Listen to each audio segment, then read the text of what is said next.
మీ institute లోనే అందరు శారీస్ కట్టుకొని ఇట్లా రౌండ్ లో నిలబడి ఒక పాటకు డాన్స్ చేస్తారు, ఇలా ఇలా అనే సాంగ్ నాకు అంత గుర్తుకు లేదు ఆ, అది ఇన్స్టిట్యూట్లో కాదు, కాలేజ్లో. కాలేజ్లో. ఇప్పుడు ఇన్స్టిట్యూట్కి వెళ్ళేటప్పుడు మీకు చెప్తారా శారీస్ ఇలా కట్టుకోవాలి, హెయిర్ స్టైల్ డ్రెస్ మీద డిఫరెంట్గా ఉంటుంది. అవును. సో మీరు పెట్టింది light red colour and white combination కదా, అంటే కంటిన్యూ అదే ఉంటుంది, డ్రెస్సెస్ ఏమైనా చేంజ్ అవుతూ ఉంటాయా మీకు? యూనిఫామ్ అయితే అదే. ప్రెసెంట్ శారీస్ అయితే మనం ఏదైనా కట్టుకోవచ్చు. కొన్ని ఉంటాయి కదా ఇండిగో శారీస్ అని చెప్పేసి, మనం ఇంటర్వ్యూకి వెళ్ళేటప్పుడు అయితే అవి కట్టుకోవాలి. ఓకే. అంటే మీకు చెప్తారా అక్కడ ట్రైన్ ఇచ్చేటప్పుడు కూడా ఇలా రెడీ కావాలి, ఇలా కొప్పు వేసుకోవాలి, అన్ని శారీ ట్రైన్ చేస్తారు. చాలా నీట్గా ఉంటుంది, వాళ్ళు ఉండే విధానమే చాలా బాగుంటుంది చూడగానే. అంటే క్లయింట్ వాళ్ళు ఇంప్రెస్ అవుతారు, లోపలికి వెళ్ళి చూసిన వాళ్ళు ఎలా కూర్చుంటారు, వాళ్ళు ఫ్లైట్ టికెట్ కొనుక్కున్నారు కాబట్టి ఖచ్చితంగా ఎక్కాలి, కూర్చోవాలి. కానీ మీరు అట్లా అట్రాక్ట్ చేస్తారు. పూజ అంటే అట్రాక్ట్ చేయగలుగుతుందా? ఖచ్చితంగా. అందుకే స్మైల్తోనే ఉంటున్నావు ఆల్వేస్. నేను ఎన్ని సాడ్ క్వశ్చన్స్ వేసినా కూడా నువ్వు స్మైల్తోనే చెప్తున్నావు.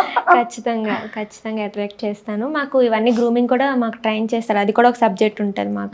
ఓకే. 1 మంత్ ఫస్ట్ మంత్లోనే అది ట్రైన్ చేస్తారు మాకు గ్రూమింగ్. ఇట్లా ఉండాలి, హెయిర్ స్టైల్ ఇలా ఉండాలి, బాడీ ఇట్లా మెయింటైన్ చేయాలి, మేకప్ ఇట్లా వేసుకోవాలి, ప్రతి ఒక్కటి చెప్తారు. ఓకే. సో అంటే ఫుడ్ ఎలా తీసుకుంటావు, నువ్వు ఇంత స్లిమ్గా ఉన్నావు? అట్లా డైట్ మెయింటైన్ చేయను.